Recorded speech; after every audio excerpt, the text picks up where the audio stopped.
Thank you guys so much for joining what I'm sure will be a very interesting discussion. My name is Julianne Fraser. I'm the founder of Dialogue New York.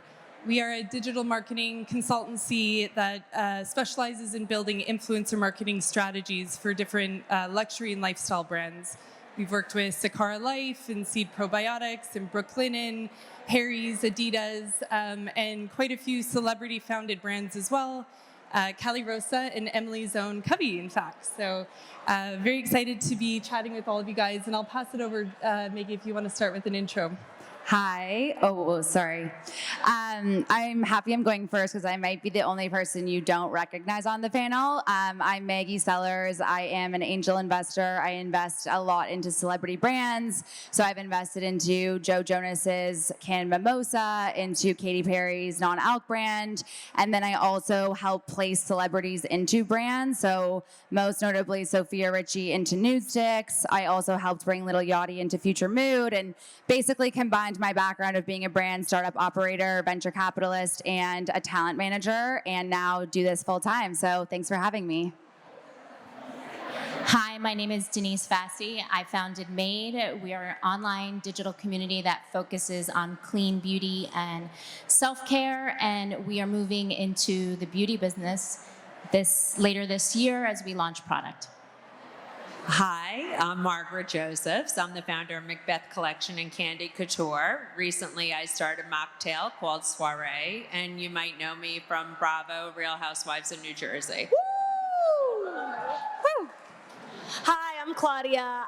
Some of you guys know me as Girl with No Job, co-host of the podcast called The Toast, founder of a canned cocktail company called Spritz Society.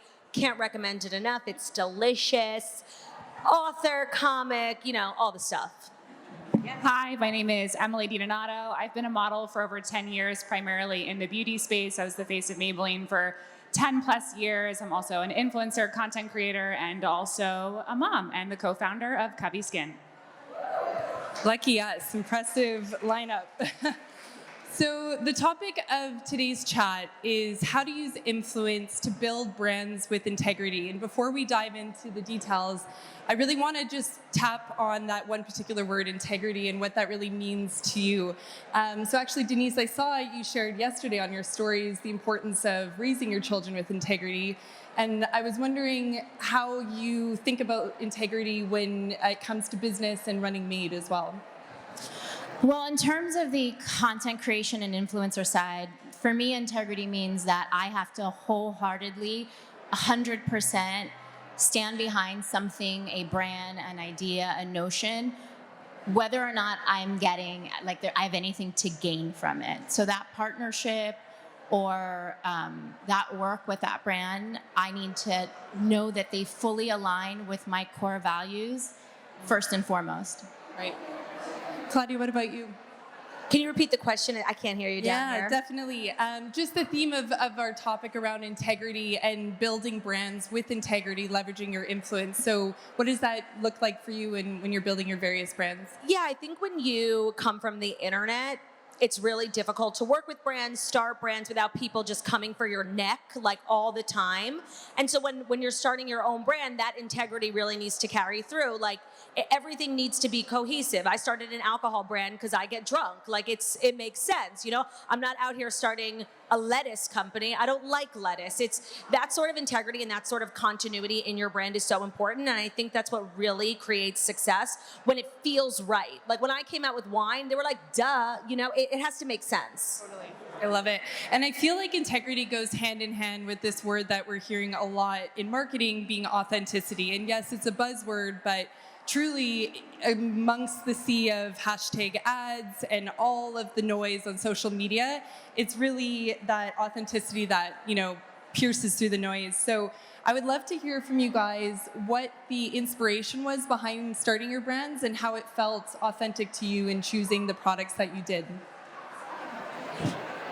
Maybe Emily, if you want to start? Sure, I can go first.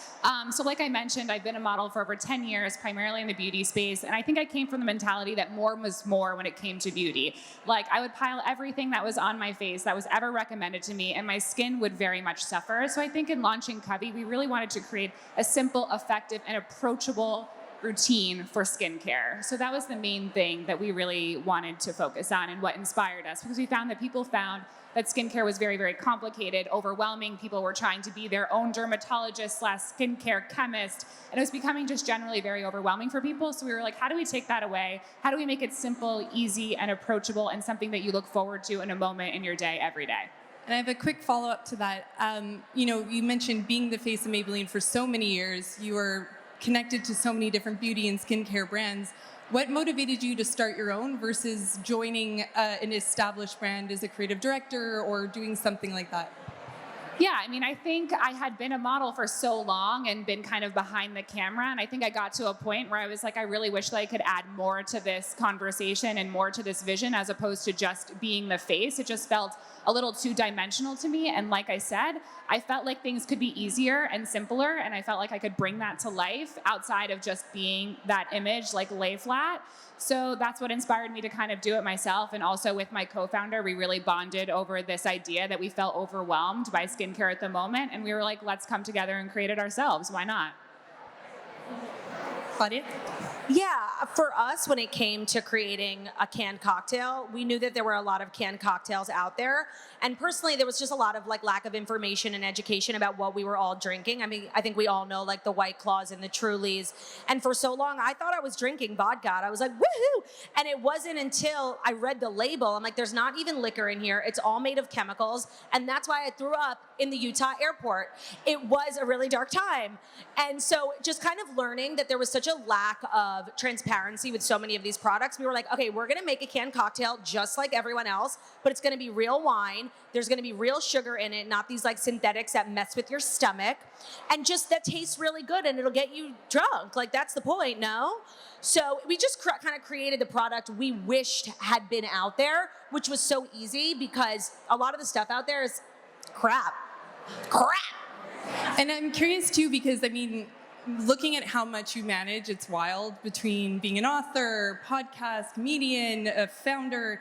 I work with so many startup founders that's an immense role in and of itself. So what was sort of the evolution between all of these different projects you've taken on? Did it feel kind of natural, or was it an inspiration that came as you went along? Yeah, it did feel natural, but what's really important when I try and explain my business is all these things that I do, like going on tour, writing a book, launching Spritz, they don't exist without the podcast. The podcast is very much the mothership of everything we do, and we have to water that constantly. We do the show every day. I just came from the studio, and that allows us to feed our community and then feed the other parts of the business, sell tickets to shows, sell Spritz online, get them to show up at events. So that's kind of the layout. So it all does happen really naturally as long as we feed the mothership. The mothership is and always will be the podcast, and when that's our priority, which it always has been, if it's not, that's when the business suffers. Love that. Margaret, you've been an entrepreneur for many, many years with Macbeth Collective and now with Soirée. So what was really your motivation in starting Soirée, actually both brands? Yes. Well, you know what? I think the overarching theme here is everybody creates their brand out of a need. When I first created Macbeth Collection, which was in 1999, because I'm old, I had just had my child. It was about creative storage solutions because I had no place to put my kids' toys. So I started designing that at my kitchen table, and that grew into a very large business and transformed into licensing, which we'll get into, and that evolved. And then I just created Soirée, a canned mocktail, not alcohol, because I don't drink. I'm on a show known for women that do drink and get cocktailed up, and I never drank. So again, I had a need to feel part of the party, so I just came out with a mocktail line so I can and feel included. So every brand that I've created and have grown came out of a need and a place in the marketplace where there was a white space. Love it. Denise? So Maed, first and foremost, is, like you said, as far as the mothership, is an editorial website. And what I found was 8 years ago or so, when I was online looking for information in the clean beauty and wellness space, I didn't find anybody who looked like me. I didn't feel very represented. I didn't feel like the leaders in those spaces were talking to me. And I too have a background in modeling, and I was an actress on television, so I had following on social media organically, and they really encouraged me to go out and build a platform.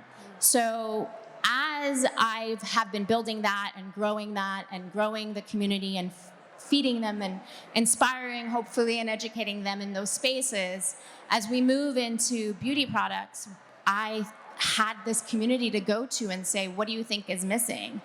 And from there, I'm able to say, okay, this is what we're going to make. This is how we're going to make it. Love it. Maggie, I have tons of questions for you.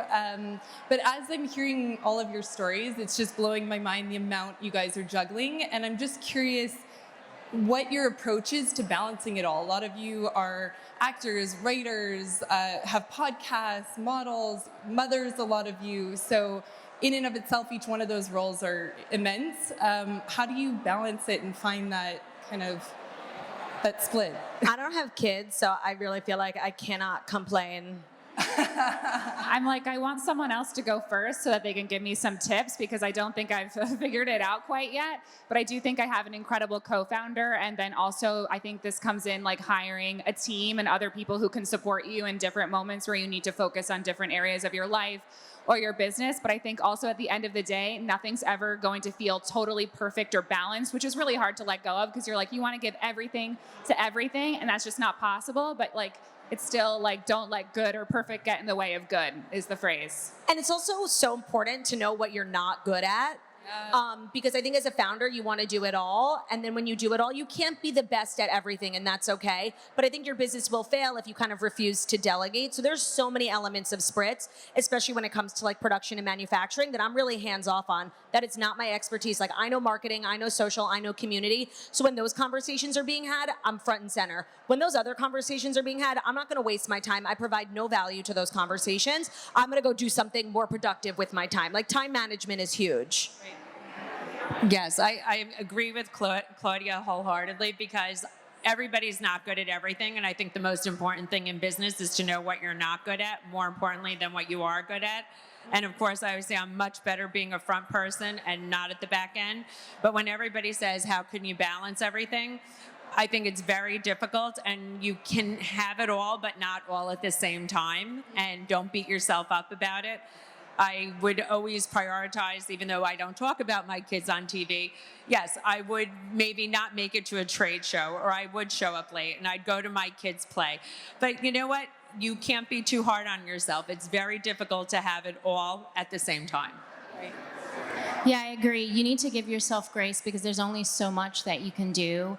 And there is no such real thing as balance. I mean, I run a very tight schedule. So if I'm having family time, it's in the calendar. When I have me time, it's in my calendar. And for those founders out there who might not be ready to have a full team, or maybe the budget doesn't allow for a full team, I think that you need to heavily rely on freelancers and contract support.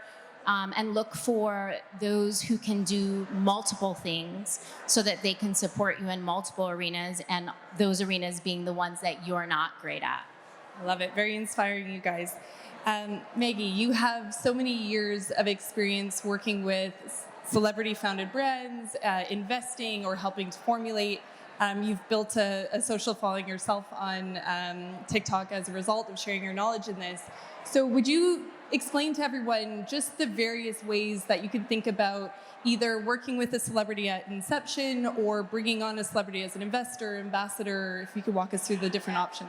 Yeah, I think if you're a founder in the audience and you want to work with a celebrity because that's what everybody is doing and it feels like the easiest way to pull a growth lever, that's definitely true, but it's not for everyone. Working with a celebrity as any sort of named role in a bigger capacity is a huge undertaking, and there's a big infrastructure that needs to be in place in order to do so effectively. I think there's a number of different ways. So you can obviously do it at inception, where you have a celebrity that comes in as a co-founder like Emily has done, or Claudia, or actually everybody sitting up here. But then you can also bring somebody in like I did with Sophia and Nude Sticks, where I knew she really wanted to launch a beauty brand. I knew that there was a great fit with her aesthetic and what she looks like and the brands that she had used. And we were looking for a way to really grab attention in retail and really gain bigger distribution. conversation. And that's the exact point that you really want to bring a celebrity in, because they offer a huge advantage when you want to go into retail. And then there's obviously things that Margaret is an expert at, things like licensing. Bringing somebody in as an equity partner is what I really specialize in, which is really the evolution of brand partnerships, which is traditionally more of that cash compensation payment. And you can layer in things like royalties, and it becomes a whole formula. But the biggest thing is just really having your underlying why and really understanding your objectives and making sure that the deliverables of your talent will actually ladder up to hitting those KPIs being met. I love it. And I think it's so true what you say. It's easy to negotiate a deal, but then putting it into action, it requires that infrastructure, like you mentioned. So where have you seen it gone wrong? What are some of the, I mean, I can't talk to name names, but what have you seen as the biggest best practices I have now is, and everyone's kind of set it up here, but is know your roles and responsibilities. So be very clear. And it's not even the biggest things that are sometimes the most impactful, but knowing that the Whole Foods buyer or the Target buyer really wants you to be on the phone call when they're placing a PO. That is more important than you showing up to an event sometimes in person. So it's knowing what is going to actually move the needle for your brand in terms of revenue and growth, and then really being super communicative. So when I'm investing in a celebrity brand, I straight up ask the operating team, are you on a texting basis with the talent? If you're going through anybody on their team and you don't have a direct relationship with them, that to me signals that there's way too many layers of approval to actually get the celebrity to be involved and to make decisions. That's a huge red flag. So I think that I've just learned after building brands for celebrities and investing in them, there's really important things that you look for that will be the marker of success. And I think obviously authenticity, communication, roles and responsibilities, also feeling passionate about it and wanting to put in the hours and meet people and go to events and speak to retailers. Those are all incredibly important that are often overlooked. Love it. And thinking about structure as well, I think a big component of that is Emily, like you mentioned, who you're bringing into the fold, and also choosing if you are going to have a co-founder or not. I know yours is your best friend, Christina. Claudia, you work with your husband. So what has been the decision when forming, either finding a co-founder, the teams, your executive team, or deciding not to have a partner? What's been sort of the approach and thought process? I feel like it's just really knowing what you can take on, and again, evaluating what your strengths are. For me, I started the company with my husband, and honestly, he does all the work, and I'm loving it. But no, he has so many strong suits that I really don't have. I'm such a bad networker. It's something I need to work on. My husband is going to network his way to the White House. I swear to God. You never met someone like him in your life. It's so admirable. He doesn't forget a face. He doesn't forget a name. I'm like, where are you going? He's like, remember that guy 6 years ago I met on the street? We're having dinner. He's just so good at that. So we really complement each other. So I knew immediately I was not going to be able to do this on my own. We have a bunch of co-founders. A lot of them are members of my family. Some of them are not. Some of them come from the alcohol space. So just knowing who you can get along with in a personal way, but then also who's valuable and whose strengths are going to provide value for the company. Right. And Margaret, you have worked with your co-founder previous to starting Soirée for years. Lexi is the co-founder of my brand Soirée. She's been with me 15 years and helped me grow my other brands. And it was just a natural fit for her to partner with me in Soirée. We've worked so well together. She's helped me be successful, and it was just a natural fit. She is the yin to my yang, and everything that I don't do well, which is the back end, the organization, she is so amazing at. So it was just a natural fit for us to work together and partner on Soirée. Denise, any partners in your business? Or Just me, solo. That's amazing, by the way. Incredible. Thank you. Incredible. And also, Maggie, from your point of view, I've seen some of the most incredible brands fall apart just from the dynamic of founders or executive teams. What do you think is crucial in structuring that partner dynamic?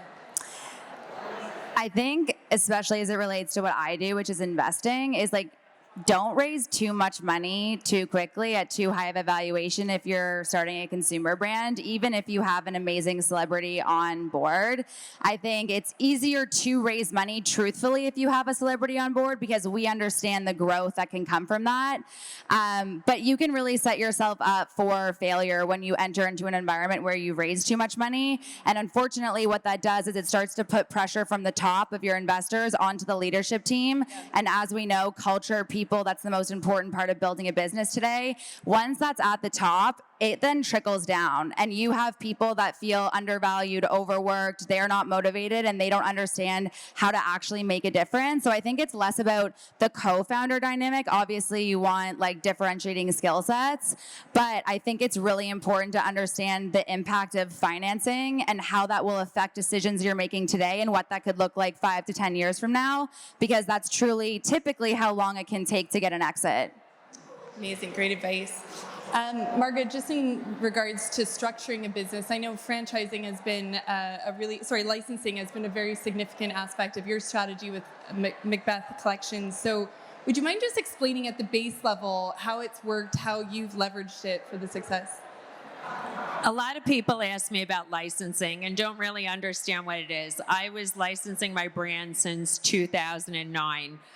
The best way to describe licensing to anyone who doesn't understand it is, if you've seen the movie Air about Michael Jordan, or just know that Michael Jordan, the Nikes, Michael Jordan obviously does not manufacture Nikes, nor does he sell them directly himself, but he has lent his celebrity and his name to Nike. He is paid on something called a royalty, which is a percentage of sales. He obviously has not laid out any money. He only reaps the benefits of a royalty. So that's exactly what licensing is. So it's literally like old school influencing. It was like the originator of influencing.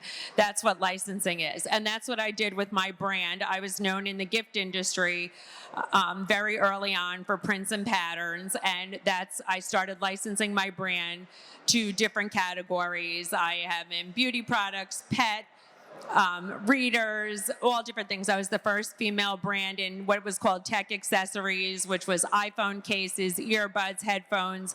In 2010, we were the first female brand in Walmart doing $10 million a year. So which was great. And then, of course, I had a horrible lawsuit, which got me on Housewives of New Jersey because I said I have to reinvent myself and get myself on TV really quickly. But that's really what the licensing is. Very simple. It was old school influencing, right? It was the start of it. I love it. Well, I think we definitely have to touch on the importance of community. My company, we help brands build communities for various, different startups, but you all have this incredible community that you've built over the years that you're able to leverage when launching your brands. Claudia, I think it's pretty incredible the power of community. Since we chatted last week, I saw 3 people on the streets of Williams wearing your No toast way! merch. Oh, cool. Popping up everywhere. So curious what your approach to building community is, and then how you leverage that when you launched. There was no approach, which is why I think the community is successful. I think community is one of those words now. Like, I want a community. Where's the community? Look at my community. And it's not real. Yeah. So when we first started the podcast, we did not expect for it to like galvanize a community the way that it did. And then once we started to notice, then we started to lean in and host events and lean into it. But it was not something we set out to create, which is why I think it is a successful community. I think it's like this asset now that people like chase, and it seems inauthentic, and that's why community has become one of these words that means nothing anymore, when at its core it does mean something. So I just think we got really lucky in terms of the timing, in terms of the type of person who tunes into our show. A lot of the people who tune into our show work from home, are stay-at-home moms, and those are the type of people who really crave community, and the podcast gives them that, which is so fabulous. But it wasn't this goal of ours, and now that we have it, we know it's an asset and we lean into it and we start brands, but it wasn't something we ever set out to create, which is I think why we have it, if that makes sense. Definitely.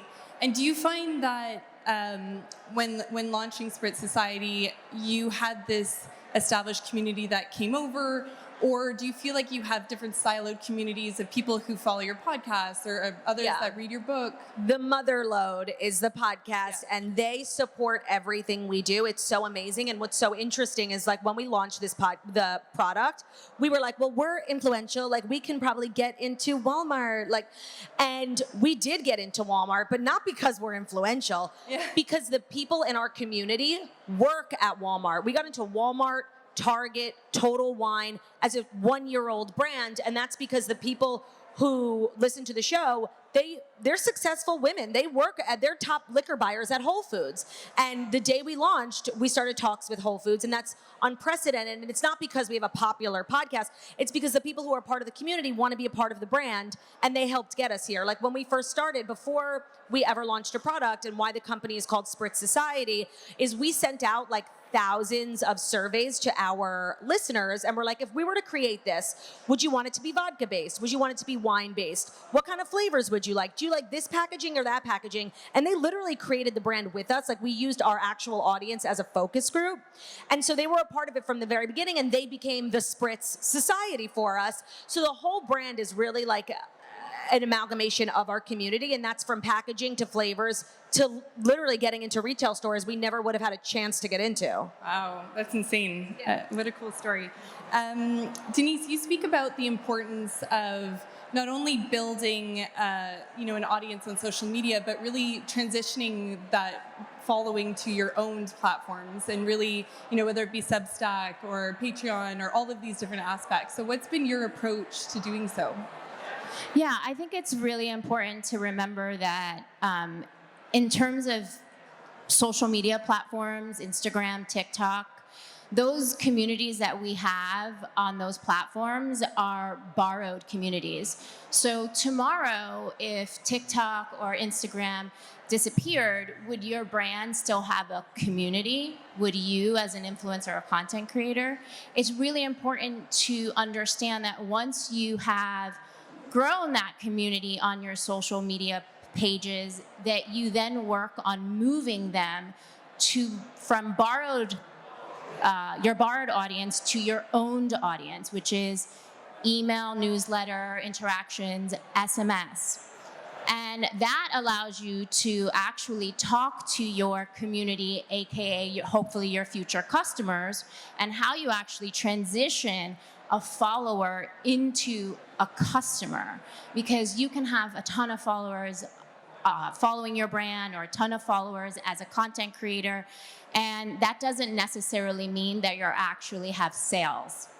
And so what we've done at Maed, and the way that we have gotten the right to have direct contact with our community, is by creating special in real life or online events, community challenges, special discussions. So, hey guys, we're gonna do a skincare challenge for the next 6 weeks in order to get all of those assets and to be part of the group. Give me your email, we'll make sure that we provide value. And that's the other thing, right? In order to have a community, there really needs to be an exchange. So your Instagram following isn't just about talking to them. It's about providing value and having this exchange with those people who follow you. What you're able to do once you get, once you're allowed the privilege of having direct contact with these people, is actually being able to talk to them at what frequency. How many times do you want to send them a newsletter? Do you want to send them an SMS versus a newsletter? And then you get to segment your community. So you might have a community of moms. I have a community of moms, and they might follow me because I make vegan dishes for my kids. Well, I'm going to talk to them very differently than I'm going to talk to someone who's following me because I share skincare and beauty tips. What they have in common is probably that they both really love clean beauty, vegan skincare. So as we move into product and as we approach our community and we start to basically sell them, we get to move them through different marketing funnels based on what we know about them. So that's why it's really important to go out there, obviously use social media, use this free platform to create community, but you have to take that community off of these platforms and own them in order to actually make those members customers. Love that. So with the final minute, I want to make sure I ask this question. I think with being a public figure, there's so much benefit that comes to launching brands, but also great risk as well of, being susceptible to so much. So how do you guys weigh that risk, not only for yourselves as public figures, but now knowing that your name is tied to a brand? What's your approach? I mean, I feel like there's a lot more pressure than anything. Pressure. I think you have a group of people who are looking at you and expecting a certain level of quality of product, and some things, you're founding something, you might be new in a space, and there's also that extra level of fear because you are putting yourself out there and you are saying, here we go, and maybe we're going to succeed or maybe we're going to fail, but I'm going to publicly do it in front of everybody. Right. I think your brand isn't only held to a high standard, which it should be, but also your personal life is held to a very high standard, being a public figure, especially being on a reality show like myself. Whatever you do on your show could hurt your brand terribly. It's happened to me when I got my hair pulled on my show. I lost a QVC deal, which is horrible, but it happens. It's absolutely terrible. I could say about this Sandoval, Tom Sandoval cheated on Ariana, and all his employees suffered because of that. His restaurant, people weren't going to his restaurant, horrible things happened. So I think as a public figure, you have to be extremely careful when having a brand, because if the CEO of Sephora cheats on his wife, people are still going to Sephora. Totally. I mean, Claudia, what do you think? Yeah. Wait, I got lost in Margaret's question answer. It was so powerful. What was the question? The risk of being a I mean, you have to be okay with it, like knowing peaks and valleys of your personal life are going to reflect in the peaks and valleys of your business, and it can be really toxic. I think the longer you do it, the more thick-skinned you become, and it's one of those things that it is what it is. You really can't separate the two. If your business is your personal life, and that's how it is for, I would say, most people on this panel. So just learning to be okay with it, learning to in your soul live with it is so important. And once you get to that place, you can take on anything, honestly, when your personal life is suffering, and then, oh great, now my business is too, because they're so linked. Right. It is what it is. You just got to be okay with it. Love it. Emily? Yeah, I mean, I think there's so many celebrity and influencer brands now. There's definitely a microscope on any brand that is launched or tied to some sort of celebrity or influencer. And I think at the end of the day, I just always try to be honest and authentic on my socials and try to be really thoughtful about everything that I put out there, everything that Covey puts out there, because at the end of the day, it's going to trickle back to me in some way. So putting your name on something, there is definitely risk to it. But I think at the end of the day, it's a good thing because it makes me incredibly thoughtful and involved with a lot of the ideas and things that circulate around the business, because I'm like, wait, I'm in on this and I need to know all the ins and outs at the end of the day. So I think it has its pros and its cons, but I think that the major pro is that it creates a level of thoughtfulness that is a good thing. A fear and a thoughtfulness that is a good thing. Love it. Thank you guys so much. This was so fun. Thank you. Thank you.